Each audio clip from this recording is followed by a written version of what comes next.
Well, thank you all for joining us today. My name is Justine Chappell. I'm the Communications and Support Coordinator for CaFÉ, and I'm joined by my fellow WESTAF colleague, Lori Goldstein, who is the manager of the Public Art Archive. The Public Art Archive, like CaFÉ, is a project of WESTAF with the purpose of making public art more public. In our discussion, we'll talk about using virtual spaces to enhance in-person exhibitions. We'll be looking at it through examples of public art projects, but most of this info can be applied to other arts exhibitions as well.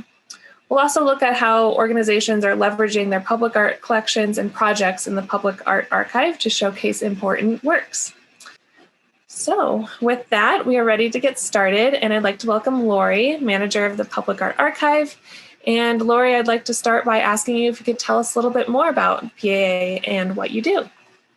Yes, I am happy to be here. Thanks everybody for logging in. I noticed some familiar names and some faces before the webcams were turned off. So good to see everybody and happy early holiday. For those of you who aren't familiar with the Public Art Archive, we are a multi-pronged public art approach here. We offer a public art database that is completely free to contribute to and completely free to access. So what that means for those of you who manage or make public art, you have a completely digital system for which to submit your collections at no cost and have them publicly accessible on a few of our platforms, which I'll share out in a little bit. We offer a collection management system. It's completely web-based, no downloads or any installation necessary, where you can manage your entire public art workflow from commissioning through the conservation process. And then we also develop additional technology-driven tools for engagement with public art. And that's a little bit more of what we will talk about today in terms of the exhibitions and experiences. But I know that a lot of you, based on the questions we've been receiving at the Public Art Archive, especially since the pandemic began, we're thinking through strategies for not just digitizing public art collections, but digitizing the experiences that may not be happening in person or may now need to be self-guided more often than not until our public spaces reopen. So I'm hopeful this presentation gives everybody a sense of that. Just to give you a little bit more background on the Public Art Archive so you understand sort of our more regular infrastructure here. As I mentioned, we are a public art database at its core. We hold almost 16,000 records of public art throughout the country and worldwide. So we are one of the most consistently active public art databases that's still running and collecting artworks and making new enhancements. As you can see, you can search the database by certain facets like collection. So when you think about, I need to start with getting my art collection online before I think about curating exhibitions. The Public Art Archive is a great way to start. We have lots of resources to help you. You can sort things by materials and work types and artists, which is something to get you thinking about how you're making connections between your existing public art collections, new works that are coming into the collection, and then how you're sort of showing your entire comprehensive public art collection. What we've been seeing is with the onslaught of social media, there are a lot of opportunities to feature individual works of art or static image views, which is great because it gets a lot of sort of marketing advantage right now with social media. But what that doesn't show is connections to your overall comprehensive collection and other programs that you've been working on. So hopefully some of these strategies will help with that. In terms of the Public Art Archive, You can find things like collections, particular locations, which is especially important if you're thinking about putting on a public art exhibition in a public space, such as a city hall or a library. There are ways that you can sort of curate those exhibitions based on locations of objects, which can be helpful to your workflow. And then you can pinpoint particular works of art. You can add as much descriptive data, additional images, multimedia, et cetera, that you'd like. And you can map to individual works of art.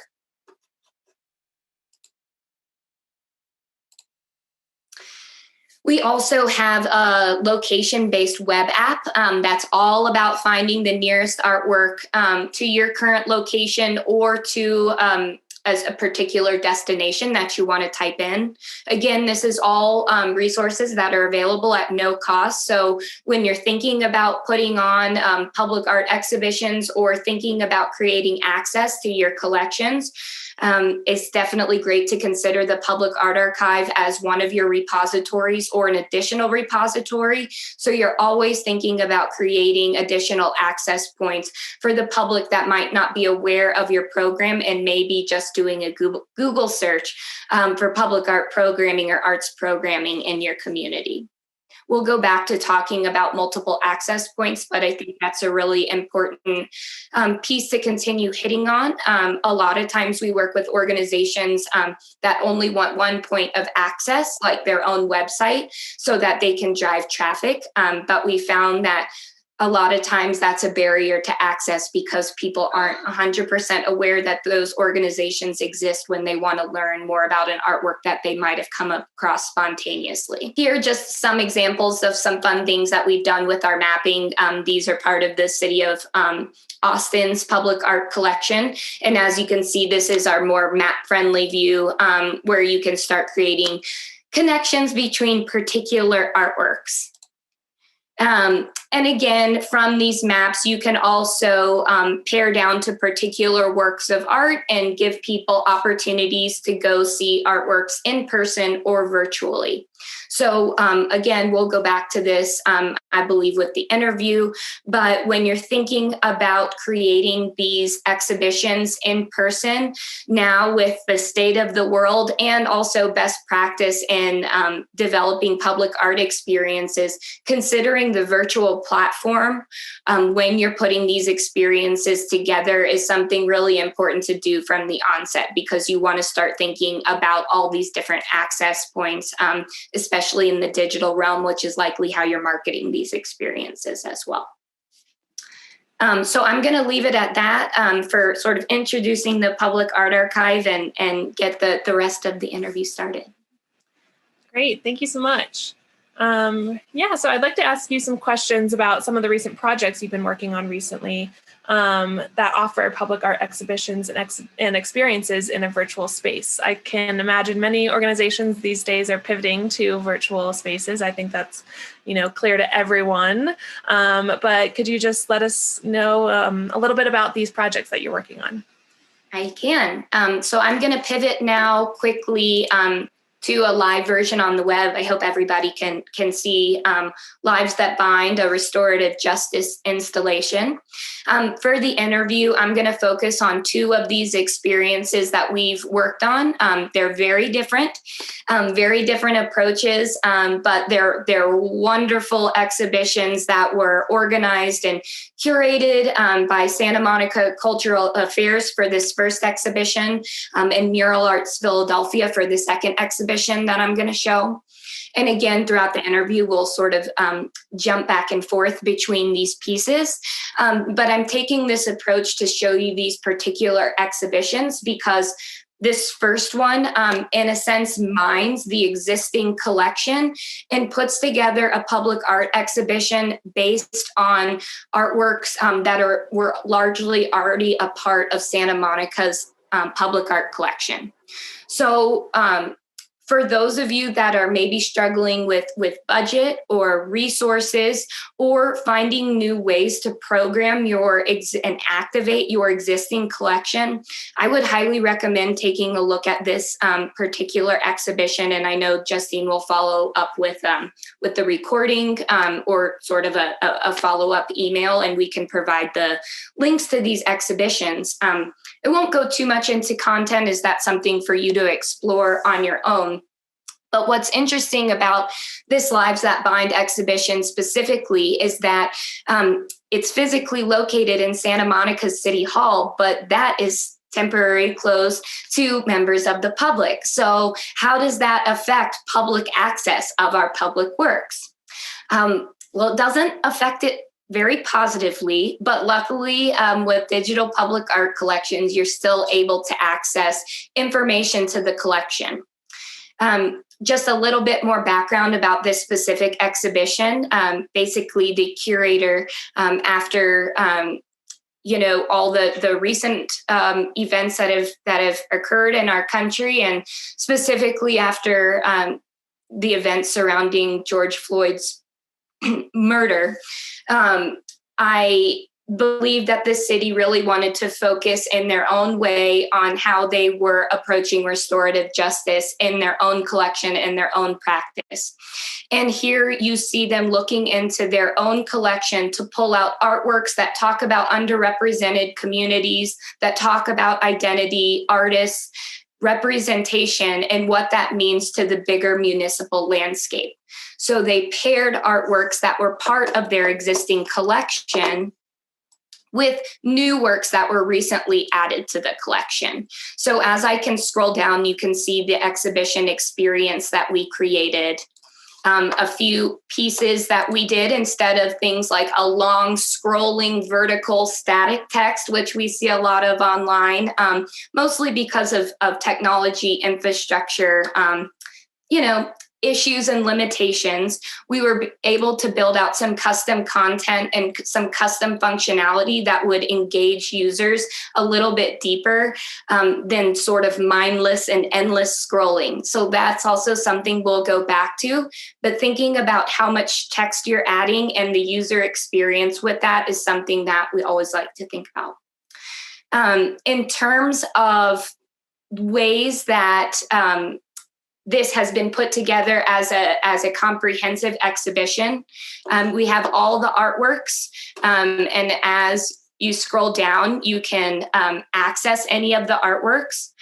This particular curator and administrative team put together curator talks for most of the artworks. So we were able to link to artwork videos, which is something that I'll go back to with the potential of the digital realm that you might not necessarily have in the in-person realm. And certain things like being able to add text and an additional language also increases accessibility. So this was a particular exhibition that had to do with mining the existing public art collection and creating connections between works to tell a story about a particular place and time. So we'll go back to Lives That Bind. The second public art exhibition that we'll touch on today is another really wonderful program put together by Mural Arts Philadelphia. And I should just remind everybody that content in these exhibitions is entirely from the organization. We are merely just a vehicle and sort of a sounding board and help with the creative content and putting that together. But this is all coming from the organization, and this rich content is something I really encourage you to take a look at. But I'm sure many of you are familiar with Mural Arts Philadelphia. They've been in existence for many years and produced somewhere around 4,000 public art murals, community workshops, outputs, etc. We've been very lucky to work with them and with all the organizations that we work with. But basically, they created a new program public art experience, exhibition, whatever you want to call it, which took the route of power mapping and going back to their existing murals and then tapping contemporary artists to respond to those existing murals in their collection and reactivate them with new works that respond to similar representation, identity, social justice, the similar types of concepts that Santa Monica was looking at, but in an entirely different way. So what you'll see before you is that the organization wanted a way, and I find this really relevant to public art organizations specifically, not just to archive the particular artworks and outputs, but to archive the entire public art project and experience. So when you're thinking about public art, most of you are probably spending years for a public art project to come to fruition. And that's so much work, so many collaborators, research, resources. They wanted a way to be able to capture that information because just the static image of the output isn't enough to capture that and all the meaning that's derived from the process. So what we really built with this exhibition was a way to archive the entire public art experience so that, yes, you can always go back and see these artworks and where they're located and who they belong to and all those details we need. But you can also see the comprehensive, bigger project that was happening where these works were particularly involved. A couple things I want to point out. This particular exhibition had content such as an exhibition essay by the curator, a printed catalog that now you can access at any time, even when the exhibition is no longer standing, so to speak. After the fact, after the exhibition launched, the curator also hosted an artist panel, and we were able to add that in after the fact. So there are so many things that happen with public art after they're installed, and these are great ways to continue telling the story. We all know that the public art process is not static and does not end once the artwork is installed. So considering in your digital experiences how you can really leverage those platforms to tell the full story of an artwork's life is something that we really encourage at the Public Art Archive. Quickly, just to go down again, there were certain pieces of the in-person exhibition that you weren't able to experience after the fact.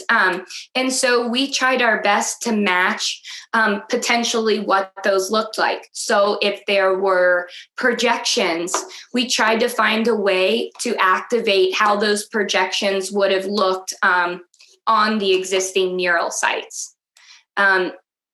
Videos that were shown in person, we tried to make them as easily available to access as they could be so that it retained the original character of the exhibition. So again, we'll sort of go back to different pieces of these exhibitions and we'll take apart how we came to these designs and layouts and functionalities for them. But these are the two that I want to introduce the group to and sort of mine for today's interview.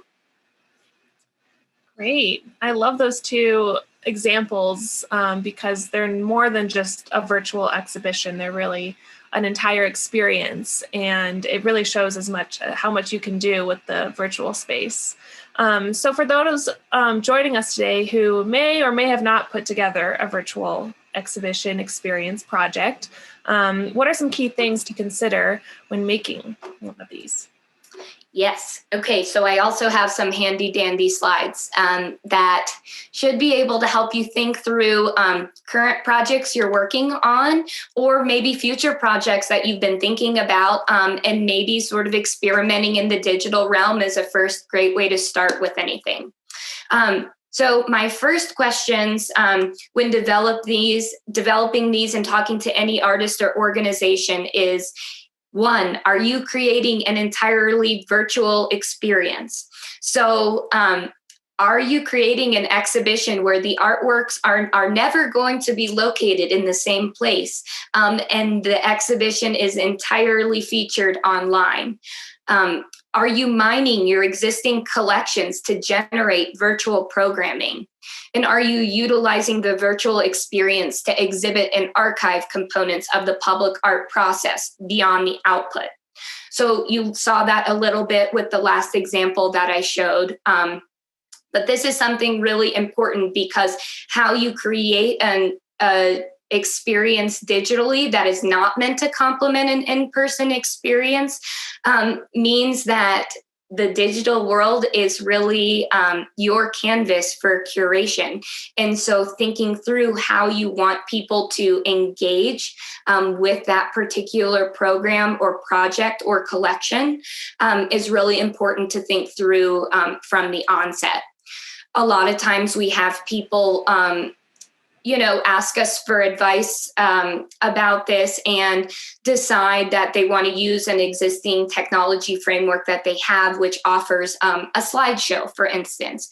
And that's great. That's another access point. But we really want to ask, is a static image slideshow the best way to engage the visitor, and not just the artwork, but in your whole public art program, because these are all access points to all the work that you do, not just this particular group of artworks.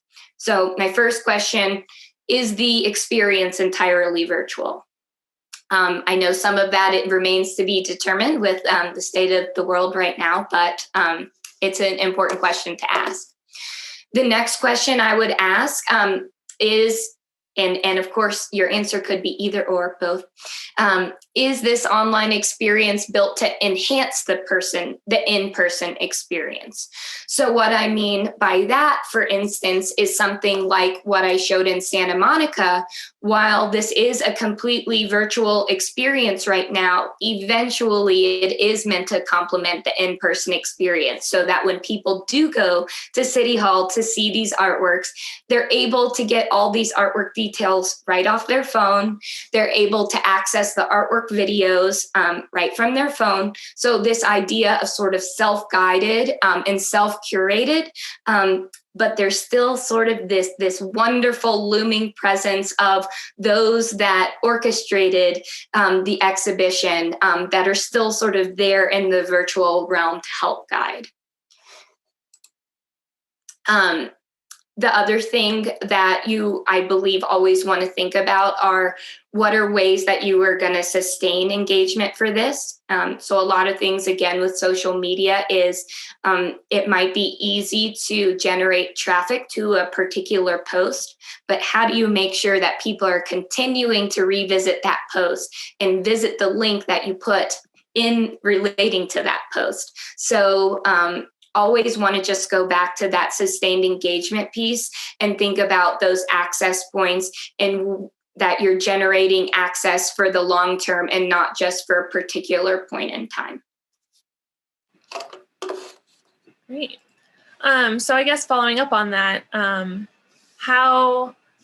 what kind of things can one do to enhance or complement the in-person experience with the virtual exhibition?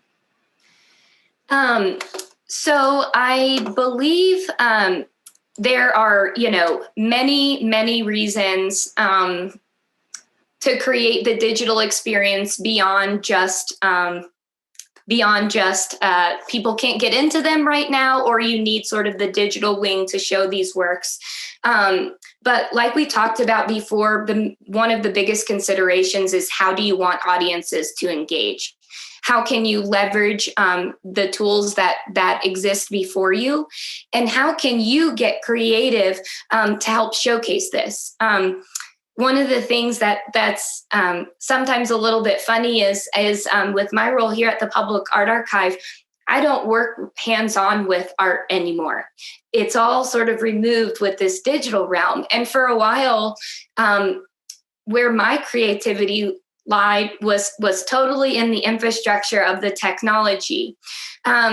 it came to doing these virtual exhibitions and experiences that I realized that there is a lot of creative license in being able to come up with these layouts and thinking through, how do you want audiences to engage?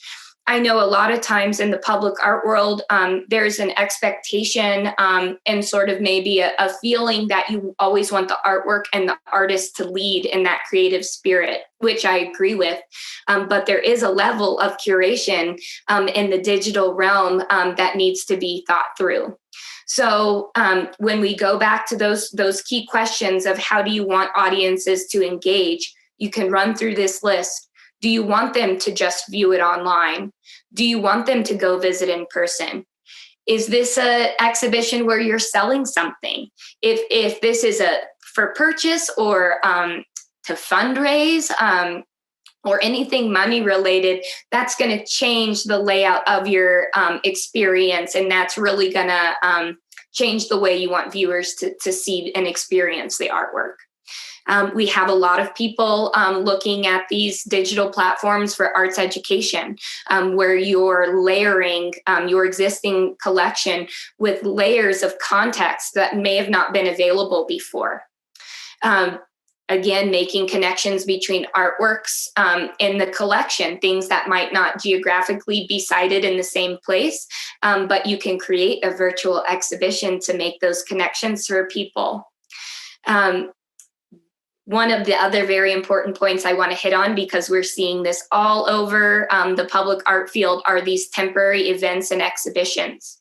Just because the temporary event and exhibition might no longer be available to the public in person, if it was, doesn't mean that you can't archive that entire experience online rather than static images.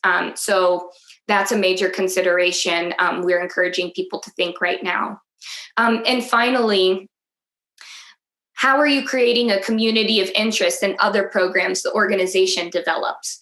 So rather than these be standalone projects or artworks or programs that happen one point in time, you can use these as additional layers of your probably very robust programming and all the programs that you put on right now to link to one another. Similar to how Amazon says, or some libraries say, what's your suggested reading, or what's next, or you may like this because you watched this.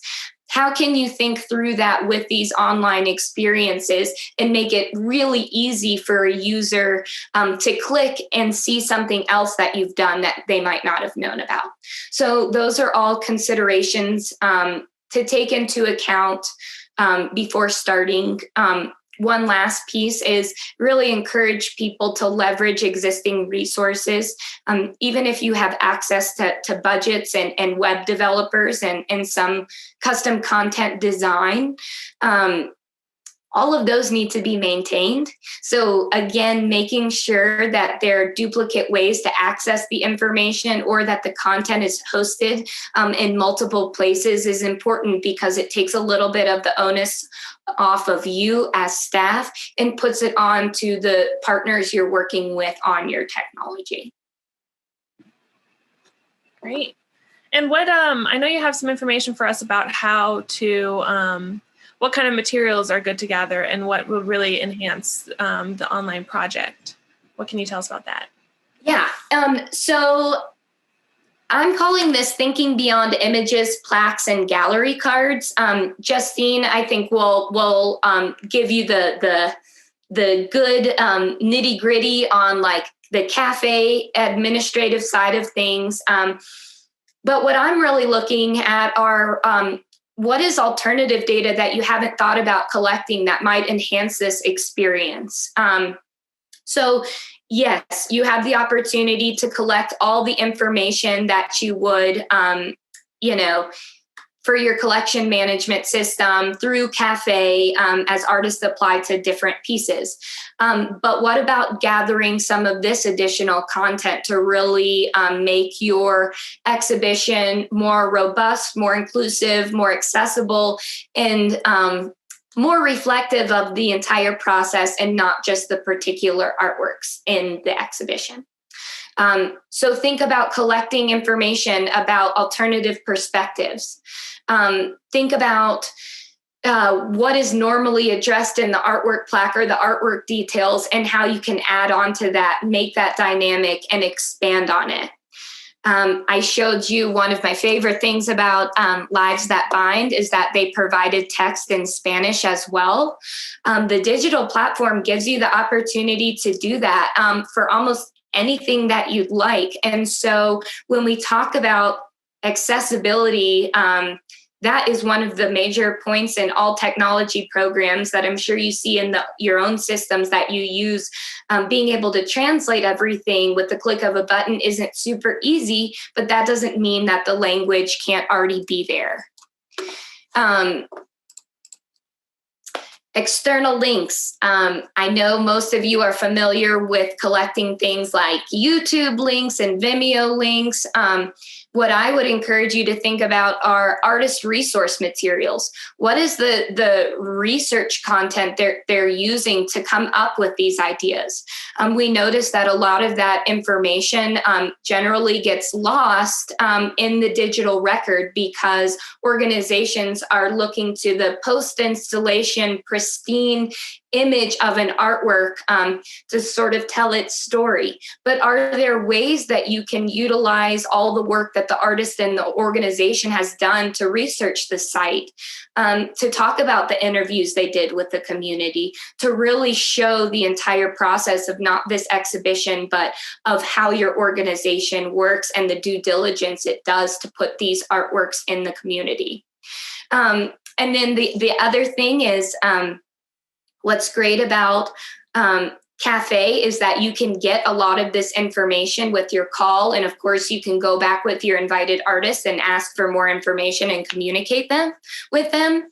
And the other great thing about the public art archive and digital content in general is that you can always update it. So it doesn't have to end when something is installed or when the exhibition goes. There are other things that you can do to continue adding, to continue changing it, and to continue creating reasons for people to revisit it and go back and check to see if anything new has been added, or potentially we'll go to this, but some potential ways to engage, like you have an artist or an artwork exhibition, and you have a comment field where somebody can ask the curator a question. There are a lot of things like that you can work in to an exhibition that's thinking beyond what you would normally think of as a gallery card or collateral for an in-person exhibition. Excellent.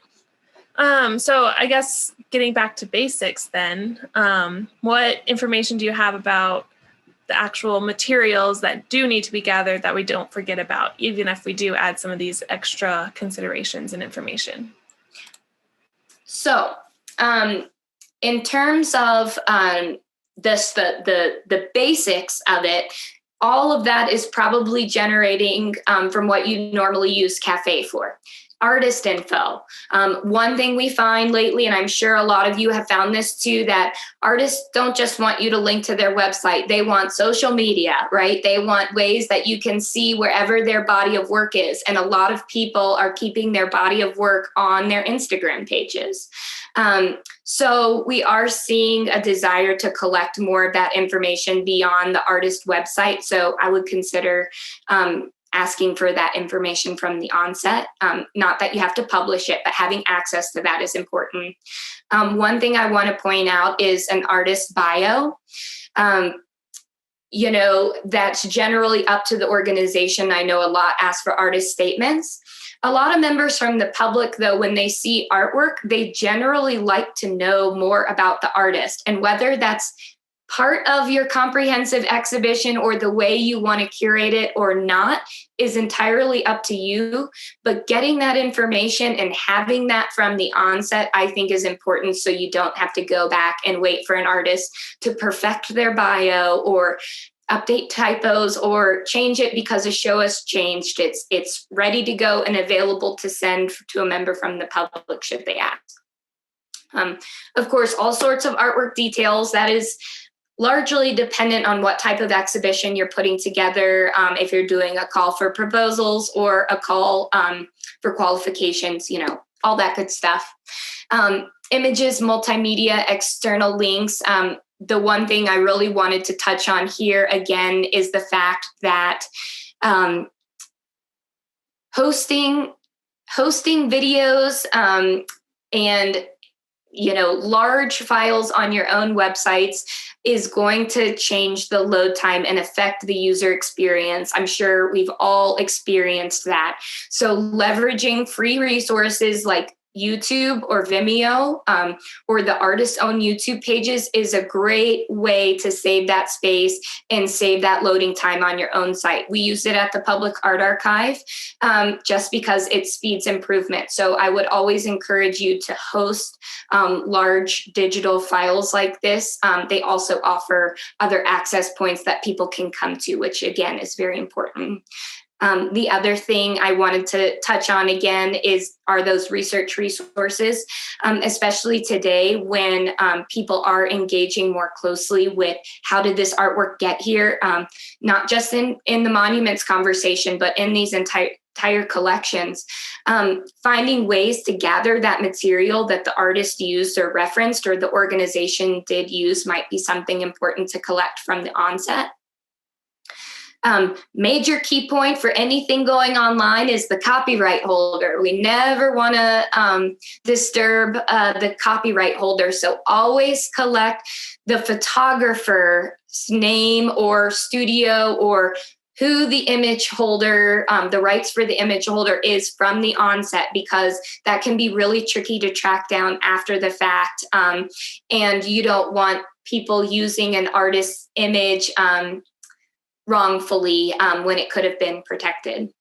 And again, going back to that process material, this may or may not relate to some of the exhibitions that you're putting together, but we found that people find the process just as interesting as the actual output.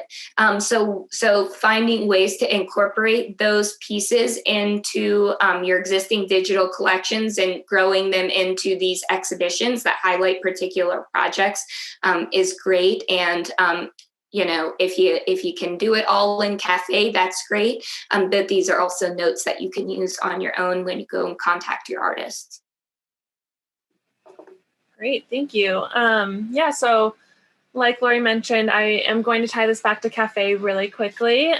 So one of the great things about using CaFÉ for virtual exhibitions is the ability to collect all, if not all, of the materials that we've discussed so far, information and files that you'll use to put together the experience all from the beginning. So instead of collecting these kinds of materials individually from each artist, you can collect them one place up front when the artists apply to CaFÉ. Even if they're not invited, you're collecting that information from the onset. So instead of just thinking about what you would like to ask or gather from the artist to make your decision whether or not they're participating, you can also think about what you'll need from them afterwards if they're chosen. So we've got this slide up here just to show some information, the ones that are the info that's already collected when artists use CaFÉ. So for example, their contact information, the basic details about their artwork, size, medium, everything will already be entered by the artist prior to even going to the call that you set up. So you don't need to add separate questions in your application to ask for this. However, you may choose to add some additional questions using the custom form questions in the application editor to collect things like the artist statement. So you want to make sure that's activated. You want to collect those biographies now or any other external links, those kinds of things. You'll want to create other questions in your application for them. We also have a little tip here to encourage artists to make sure they're submitting high quality images and media. So if you intend to use the files that were uploaded to CaFÉ for your exhibition, you want to make sure that they're submitting them in a way that's going to look good in the final product. So you can add a part of your application or just add some information in your prospectus to encourage the artist to submit the highest quality images they can. So then once you collect your information, you'll then be able to export it from CaFÉ. You can download one of the 5 different reports we have from the events management section. things like the application and the media information reports from CaFÉ. Those are available to download. And then you can request by sending us a help ticket to request those downloads of the high resolution images. So that's available for you. And that will hopefully help you get all the data that you need before you go in to publish your virtual exhibition. So then, Lori, do you have any other tips for organizations when they're just getting started using a virtual space for exhibitions and experiences? I do. I have a couple tips, some of which you've already heard me say already. One of the things, I'm going to start with the bottom because I think this is really important. And it's something that I've struggled with a little bit in the past in my role in public art, is this idea of experimentation, right? Despite how much we might love a project or how hard we might have worked on a project, it's really the public that is going to engage with it. The digital realm is a great way to experiment with how the public wants to engage with public art in your collection. And I think that it's a great way to test that. It's always editable. You know, sometimes you can't rip a sculpture out of its installation as easily as you might be able to edit some text or a button or a piece of functionality, or maybe go back to the artist and ask if they'd like to do an interview for a video. So it's a great place to experiment. And a great place for sort of you to test out the ways that you think are the best way to view these particular artworks that you're bringing in or showcasing within your collection. Really importantly, use the opportunity to increase access in any way you can. That means additional languages. That means multiple access points so that you're linking to it from particular artwork records, or you're linking to it from your homepage or from a YouTube channel. You don't know how people are coming across things in the digital sphere, although you can look at analytics. I'm sure a lot of you are looking for how much traffic to your site. And those are all tools that you can add, but creating multiple access points will give you the most amount of information for that component. Providing access to collateral and resource materials is something that's so important, and we see very underutilized in the digital realm, in digital collections. You know, it's a great place to give people more information and to add the context that we might be missing in the physical sphere. So making sure that you have access to that is really important, and sometimes right on these exhibition pages or the digital records that they link to is a great place to put them. Finding ways to encourage visitors to engage with the artist's entire body of work. I know a lot of our missions in the arts is not just to bring public art to the community, but improve the entire creative economy for the artists and the creative professionals.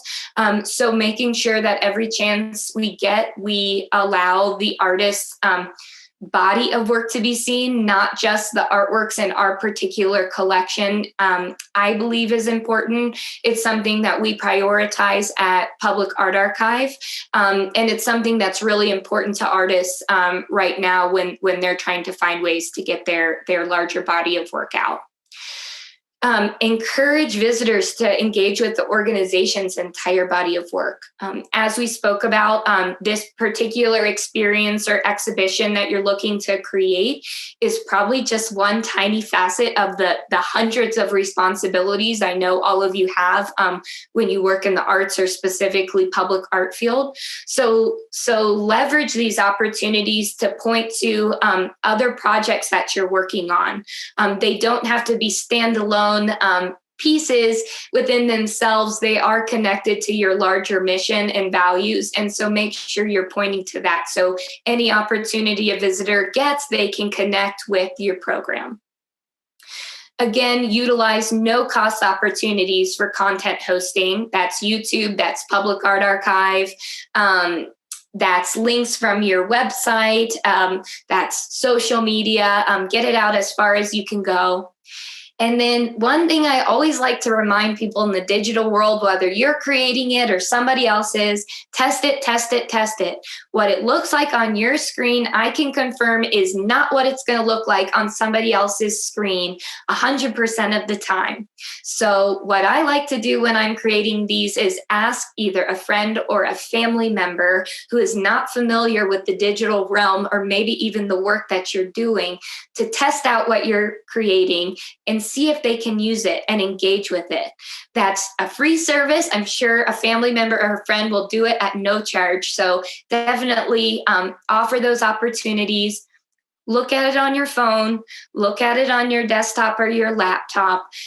There are a lot of different viewpoints that people don't necessarily pay attention to.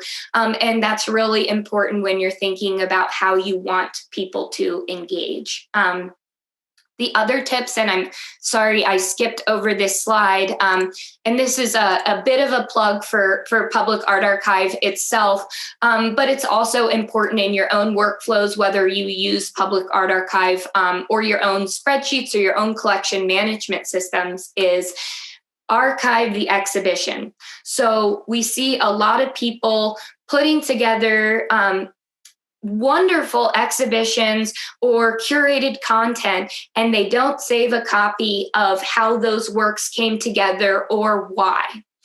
The digital realm is a great way to archive that, as we talked about that with the Public Art Archive's collection management system, which is a different paid product that we offer. Part of it comes with the ability to manage these exhibitions. So you can see that this Lives That Bind exhibition relates to this front end Lives That Bind exhibition, but it's a way to take notes about the location. You can relate all your artworks to it. You can go back, you can update as needed.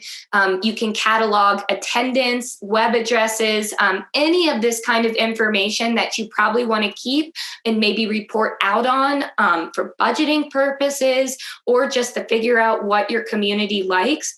Making sure that you have access to information about how you put this exhibition together is so important, and that it doesn't just dissolve when the exhibition itself returns or is no longer there. So I really encourage you to think about that. I'm happy to answer questions or follow up with how our system runs. Specifically, the contact info is here, as you see. But again, the digital realm is a place that offers a little bit more flexibility with these public art experiences and exhibitions. And I would really use it as an opportunity to experiment with what your public wants and how and why they want to engage with the artworks. Great. Thank you so much, Lori. We are going to take some questions. And I'll field those. So go ahead and type them into the chat window if you have them, and I will repeat them out loud for everyone.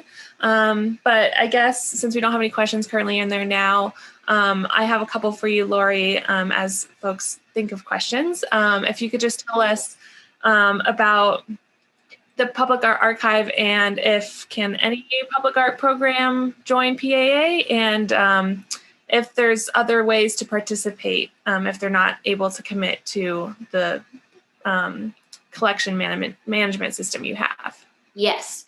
So 100%. As I mentioned at the beginning, the Public Art Archive itself, the database, our Locate app, these artwork detail pages are all available as a field resource at no cost. So always, I would say there's no reason not to submit your collection or your artworks to the Public Art Archive. Our goal at the end of the day, at the end of the world, is to have every public art piece that is and ever was mapped on the Public Art Archive and available for public access at any point in time. So we offer that at no cost. Things that you can take advantage of if you're looking to find or create public access for your public art collection or particular works. You can create that collection on Public Art Archive and then link to it so that other people can visit these. You can link to particular artwork records. And one of the best parts is that you always have access to the locate.public art archive web app. So anybody can find your collection based on their current collection or an entered destination. So all of that is entirely free. If you are interested in something more curated, if you're interested in a collection management system or something more that has to do with custom content and custom layout, like these particular examples, you can talk to us. Those are paid examples, but we generally are happy to work with your existing budget and with your any sorts of resource constraints to make it happen for you, because our number one goal, as Justine said, is making public art more public. This has been a great discussion about public art and the virtual spaces that we live in these days. So I really appreciate Lori for joining us and talking to us about this. And I thank you all for joining us and listening. And happy holidays and happy New Year.